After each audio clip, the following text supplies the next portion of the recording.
दुष्काळ पडला। तुम्हाला कारखाना म्हणजे साखर कारखान्यांचं मिसमॅनेजमेंट जे आहे वर्षानुवर्ष चाललंय, त्याच्यातला भ्रष्टाचार आहे, या मुद्द्यांच्याकडे तुम्हाला लक्ष वेधायचंय का? नाही, कारखान्यामधलं मिसमॅनेजमेंट आहे, भ्रष्टाचार आहे, आणि दुसऱ्या बाजूला एक सगळ्यात तुम्हाला मी महत्त्वाचं सांगतो, जे आयकर खात्याने ज्या नोटिसा दिलेल्या आहेत त्या नोटिसापैकी निम्मे कारखाने विकलेलेच आहेत, म्हणजे ते कारखानेच आज अस्तित्वात नाहीत। जे निम्मे कारखाने आहेत ते सगळे तोट्यात गेलेले आहेत। त्यामुळं हा प्रश्न अर्थ मंत्रालयाशी चर्चा करून हा सुटू शकतो, पण गेल्या 20 वर्षात तुम्ही सोडवला नाही आणि मग लगेच 3-4 महिन्यामध्ये या सरकारनं का सोडवा? मला कुठल्या सरकारची बाजू घ्यायची नाही, पण तुम्हाला अधिकार होता तो।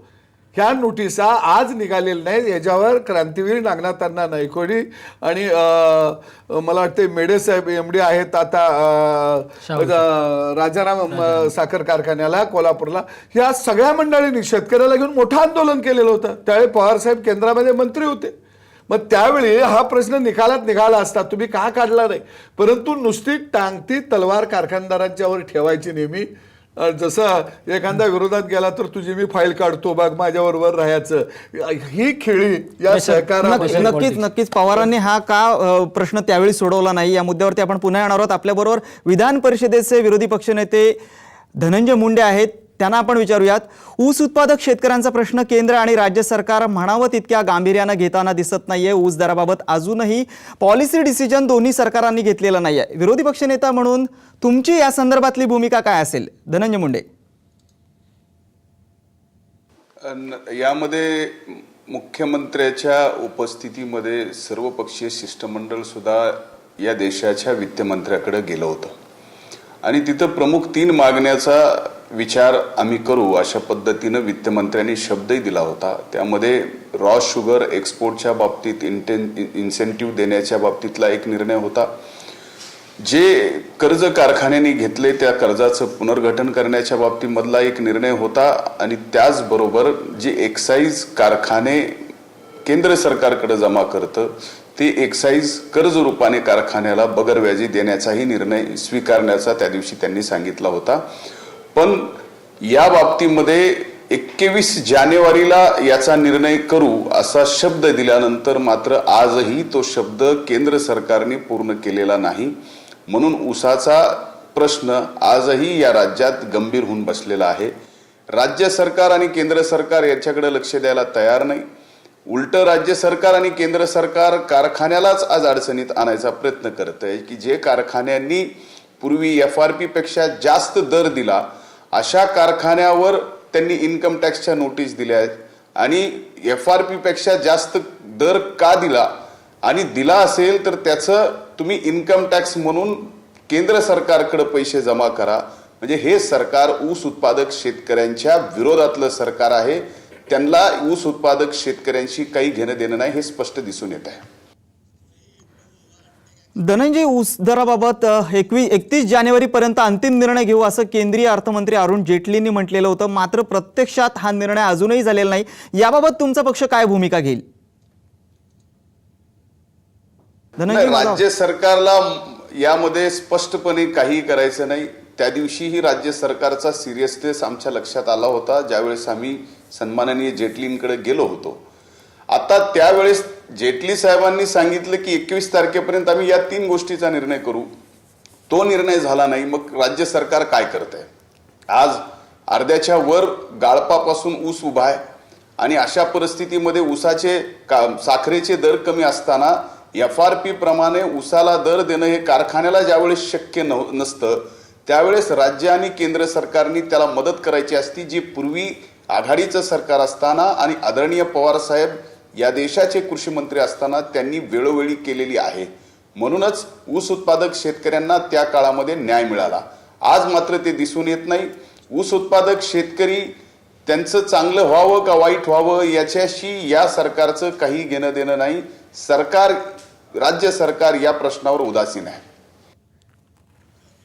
सरकार उदासीन आहे असं तुम्ही म्हणताय। मी आता सचिन घायल यांच्याकडे जातोय, स्टुडिओमध्ये आहेत ते। सचिनजी, काय सांगाल एकंदरीतच या संपूर्ण FRPच्या संदर्भात असतील किंवा ऊस उत्पादक शेतकरी जे असतील त्यांना यातून बाहेर काढायचं असेल तर सरकारची आणि केंद्र सरकारची भूमिका काय असली पाहिजे? फार महत्त्वाचा प्रश्न आहे। मला वाटलं चर्चा थोडीशी अशा पद्धतीनं किंवा वातावरण क्रिएट केलं जात आहे की असं दाखवलं जातं आहे बऱ्याचशा संघटनांकडनं, त्यात शेतकरी संघटना असेल, इतर काही संघटना असतील, की साखर कारखानदार हा शेतकऱ्यांचा जणू काही वैरी आहे. असं मुळीच नाही आहे. प्रत्येक साखर कारखानदाराचं, सहकारी असू द्या ते प्रायव्हेट असू द्या, शेतकऱ्यांवर तितकंच प्रेम आहे.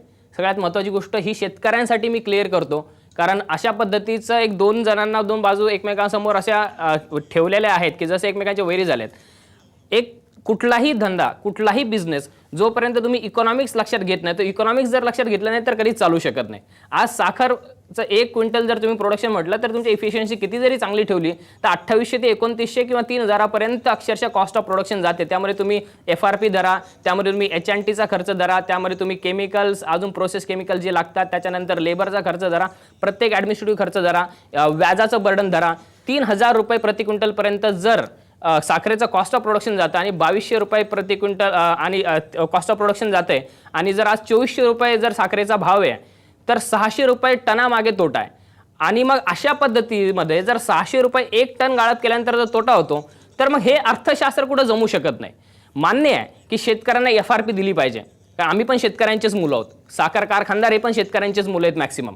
त्यामुळे याचा अर्थ असा नाही की साखर कारखानदार शेतकऱ्यांच्या विरोधात आहे. सगळ्यात महत्त्वाची गोष्ट ही आहे, सदाभाऊंना तर मी विनंती करेल, मागच्या कार्यक्रमातच मला करायची होती, आत्ताच करतो, की जसं तुम्ही FRPसाठी भांडता तसं साखरेच्या भावासाठी भांडा. तुमचे सगळे प्रश्न आपोआप मिटतील.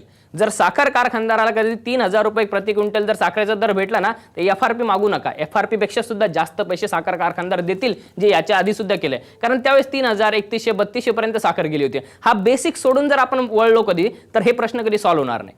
सेकंड मुद्दा जो आहे की आता सरकारनं काय करावं. एक मध्ये सरकारनं केलं होतं की एक 35% इम्पोर्ट ड्युटी सरकारनं शुगरवर लेवी केली होती. परंतु विषय असा होतो की आपल्या WTOचे जे रिकमेंडेशन्स आहेत वर्ल्ड ट्रेड ऑर्गनायझेशनचे, तर त्यामध्ये सरकारला हे काही शक्य होत नाही. पण अंतर्गत बाजारपेठेमध्ये जर सरकारनं काही बफर स्टॉक क्रिएट केला आणि जर सरकारनं इम्पोर्ट ड्युटी वाढवली तर या गोष्टी असं वाटतं की जर साखरेचे भाव 2800-2900 पर्यंत जर गेले तर नक्कीच साखर कारखानदार FRP देऊ शकतात. पण अशा परिस्थितीमध्ये साखर कारखानदारांची आज मानसिकता ही आहे, जर मी 1 टन जर गाळप केलं आणि FRP वगैरे देऊन जर गाळप केलं तर मला जर 600 रुपये जर तोटा होत असेल तर मी आज कारखाने बंद करतो. साखर कारखानदारांचं असं म्हणणं आहे की आज कारखाने बंद करू. जर आज कारखाने बंद केले तर बाकीच्या ऊसाचा प्रश्न काय होणार. साखर कारखानदारावर कुठलं असं कंपल्शन नाही की तुम्ही आजपासून कारखाने चालवा. एक बिझनेस इकॉनॉमिक्स म्हणजे 600 रुपीज जर आपल्याला पर क्विंटल जर तोटा होतोय तर आज बंद करण्याची स्थिती आली आहे. भावना सर्वांच्याच आहेत, कारखानदारांच्या पण आहेत, शेतकरी संघटनांच्या आहेत, सगळ्यांच्याच आहेत. पण ह्यामध्ये फक्त एक गोष्ट की सिच्युएशन साखरेच्या भावामुळे तयार झाली आहे. साखरेच्या भावावर जर फोकस केला FRP वर न करता तर प्रश्न सॉल्व्ह होतील. नक्कीच साखरेच्या भावावर आपण, तुमचा मुद्दा लक्षात आला, साखरेच्या भावावर आपण फोकस करणं गरजेचं आहे. याच अनुषंगाने आपण साखर आणि उपपदार्थांच्या बाबतीत बोलूयात. गणेश इनामके, संचालक सासवड माळी शुगर फॅक्टरी, पुण्याहून आपल्यासोबत आहेत. 15 वर्षांचा त्यांच्याकडे अनुभव आहे. गणेशजी, काय सांगाल, 1 टन जर का साखरेचं ऊसाचं गाळप झालं तर त्यापासून उपपदार्थांची निर्मिती आणि एकंदरीत कारखान्याचं प्रॉफिट काय काय आहे, हे गणित काय समजावून सांगा आम्हाला. नाही, गणित म्हणजे आत्ता जे बोलले आमचे सहकारी, त्यांचं तेच म्हणणं, जे जेवढी 3000 रुपये जर खर्च होत असेल आणि जर आता FRP प्रमाणे दर देणे असेल, हे पाहता असं शक्यच नाही जोपर्यंत FRP बद्दल जे गव्हर्नमेंट काय ठोस धोरण घेत नाही. म्हणजे काय पॅकेजेस असेल किंवा त्यांना जे लवकर कारखान्याला देण्यापेक्षा डायरेक्ट शेतकऱ्यांच्या अकाउंटमध्ये कमीत कमी मी तर म्हणाल 500 ते 700 रुपये त्यांनी शेतकऱ्यांना दिलं पाहिजे. आणि एकंदरीत साखरेचं जर तुम्ही पाहिला 100% जे साखर युटिलाइज होती, 30% हे सरकार आम जनतेसाठी करतं. म्हणजे आपलं रेशन कार्ड असेल त्याला काहीतरी 30 रुपये असं त्यांनी एक रेट ठरवला पाहिजे. आणि आम जी साखर वापरलं जाते इथे खाद्यपदार्थ असेल किंवा पेय असेल तर त्याला कमीत कमी 50 रुपये असं काहीतरी धोरण ठेवलं पाहिजे, जेणेकरून हे ताळमेळ बसू शकेल. नाहीतर हे कायम चालूच राहतं, पूर्वीचं सरकार, आजचं सरकार, आंदोलन. आता मी एक संचालक फक्त शेतकरीचंच आहे, आमचं कुठलंही राजकीय सासवड माळी शुगर फॅक्टरीला तसं हे नाही. म्हणजे आम्ही जे करतो शेतकरी स्वतःच, म्हणजे जे काय असेल ते पहिलं हित आम्ही शेतकऱ्यांचंच बघितलं जातं आमच्याकडनं. त्यामुळे आता आमची असती परिस्थिती की आम्ही सांगायचं कोणाला आणि मागायचं कोणाला. वास्तविक प्रत्येक ठिकाणी तुम्ही बघा की लोकप्रतिनिधी हा साखर कारखाना बघतोय. म्हणजे वास्तविक त्यांनी हे सगळं पुढे येऊन आमच्यापेक्षा जास्त सरकारसमोर हे मांडलं पाहिजे. पण सध्या अशी परिस्थिती की पहिला हा विषय आला की मागचं सरकार नवीन सरकार, आंदोलन हे आंदोलन, मग जो खरा शेतकरी तो कुणाकडे जाणार मागायला, हे खरं आजच्या सगळ्या शेतकऱ्या लोकांची तळमळ आहे.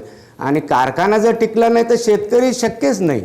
तरी आता हे नवीन असो जुनं सरकारने दोन्ही, ज्यांना जुन्या सरकारचा अनुभव आहे त्यांनी नवीन सरकारशी सहकार्य करावं, त्यांना सल्ला द्यावा आणि ह्याच्यातून लवकरात लवकर मार्ग करावा अशी माझी प्रामाणिकपणे सगळ्यांची मागणी आहे, माझी सगळ्यांतर्फे.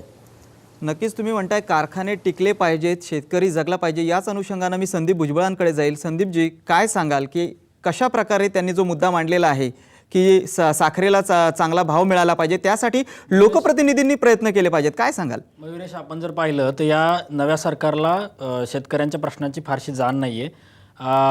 आजही ते गोंधळलेल्या अवस्थेमध्ये आहेत आणि ते योग्य माणसाचा सल्ला घ्यायला तयार नाहीत. त्यांच्याकडे आज आपण जर पाहिलं, आता सदाभाऊ आपल्याबरोबर आहेत, स्वाभिमानीसारखे साखर धंद्यातले आंदोलनकर्ते आहेत, त्यांचा सल्ला ते व्यवस्थित घेताना दिसत नाही आहेत. आणि त्यांच्यामध्ये असलेले जे लोक आहेत त्यांचाही सल्ला व्यवस्थित घेत नाही. पवारसाहेब आपल्याजवळ आहेत असं दाखवतात. मला वाटतं आपण बबनदादा पाचपुतेंना विचारूया. ते भाजपमध्ये आहेत, ते कारखाना चालवतात, मागच्या सरकारमध्ये मंत्री देखील होते. बरेचसे साखरे धंद्यातले विषय त्यांनी जवळून पाहिलेले आहेत, हाताळलेले आहेत. मला वाटते पाचपुते साहेब, तुम्हाला काय वाटते आत्ता प्रश्न हे जर सगळे सोडवायचे असतील, FRPचा विषय आहे, कारखान्यांच्या पुढच्या आर्थिक अडचणी आहेत, तर त्या सोडवण्यासाठी तुमच्या नव्या भाजप सरकारनं काय केलं पाहिजे दिल्ली आणि मुंबईच्या? संदीपजी, तांत्रिक कारणास्तव बबन पाचपुते अजून आपल्याबरोबर जॉईन झालेले नाहीत. आपण या मुद्द्यावरतीच जर सदाभाऊंना हा प्रश्न विचारला की सदाभाऊ काय सांगाल की पुन्हा त्याच मुद्द्यावरती आपण येतोय की सरकार जे आहे ते तुमचं, तुम्ही शेतकरी संघटना, तुम्ही सरकारमध्ये आहात, असं असताना सुद्धा तुमचा सल्ला घेतला जात नाहीये, काय कारण आहेत? सल्ला कोणाचा घ्यावा हे शेवटी सरकारचा तो पूर्ण अधिकार आहे. आम्ही सरकारबरोबर आहोत, आम्ही सरकारलाही योग्य सल्ला आम्ही देण्याचा प्रयत्न करत आहोत. आणि दुसऱ्या बाजूला माझ्या मित्रांनी जे मांडलं त्यानुसार की आम्हाला कारखानदारी मोडायची नाही आहे, कारखानदारी टिकली पाहिजे. शेतकरी आणि कारखानदारी ही रथाची दोन चाकं आहेत, परंतु शेतकरी जर मोडला तर कारखानदारी टिकणार आहे का मग? आणि मुळामध्ये आमच्या कारखानदारीला स्पर्धेची सवय नाही आहे, कारण आम्ही किलोमीटरचं अंतर घालून घेतलं की 25 किलोमीटरमध्ये दुसऱ्याला कारखाना काढता येणार नाही असे कायदे आम्ही बनवलेले आहेत. आणि ते फक्त साखर धंद्यामध्येच आहेत.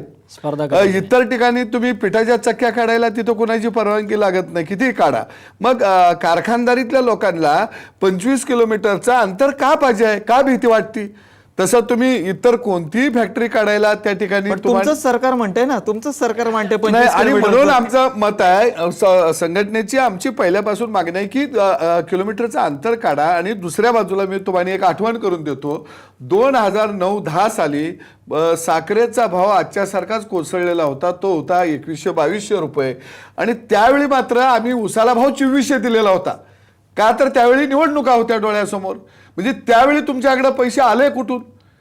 आणि दुसरं महत्वाची बाजू की 11-12ला गणदेवी सहकारी साखर कारखाना, मी वारंवार उल्लेख करतो गुजरातचा, त्या कारखान्यानं 11-12चं पेमेंट 3200 रुपये केलेलं आहे. आणि आम्ही मात्र 11-12चं पेमेंट हे 1600 रुपयेपासून 2500 रुपयेपर्यंत केलं आहे.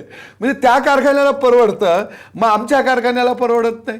मग पुन्हा एक नवा प्रश्न तयार होतो की ते 3 हप्त्यात बिल देतात. मग 3 हप्त्यात ते बिल देतात, तरीही लोकांचा त्यांच्यावर विश्वास आहे की ते बिल देतील, शेवटाला खर्च वजा जाता राहिलेला नफा आपल्याला देतील. पण इथं एकरकमी लोक पैसे का मागायला लागले, तर आमच्या कारखानदारांनी विश्वासार्थाच गमावलेली आहे. कारण 550 रुपये ज्यावेळी आम्हाला दर मिळत होता तेव्हा शेतकरी रस्त्यावर उतरला आणि तो दर 2500-2600 पर्यंत दिला. महाराष्ट्रात काही चांगले कारखाने आहेत, नाही असं नाही. मग त्याचं शाहू साखर कारखान्याचं उदाहरण आपल्यासमोर घेता येईल. म्हणजे महाराष्ट्रात दर देणारे चांगले कारखाने आहेत. हुतात्मा किसन आहीर सारखा साखर कारखाना आहे, त्याचंही नाव घेता येईल. काही पुणे जिल्ह्यातील कारखाने चांगले आहेत. आम्ही सहकार चळवळ मोडावी असं म्हणत नाही, पण कारखानदारांची भावना कशी आहे, कारखानदाराची भावना अशी आहे की उसाला भाव आम्ही मागावा आणि पॅकेजला आंदोलन आम्हीच करावं आणि त्या आंदोलनात गोळीबारात आम्ही मरावं, तुरुंगात आम्ही जावं, लोण्याचा गोळा हिने खावावा. आता कारखानदाराने रस्त्यावर उतरलं पाहिजे, तुरुंगात गेलं पाहिजे, समजेल हे कारखानदार. नक्कीच कारखानदारांनी विश्वासार्हता गमावली, हा तुमचा मुद्दा आहे. याच मुद्द्यावरती आपण सचिन घायाळ आणि भैयासाहेब देशमुख यांच्याकडून देखील त्यांची मतं जाणून घेणार आहोत, पण एक छोटासा ब्रेक घेऊयात.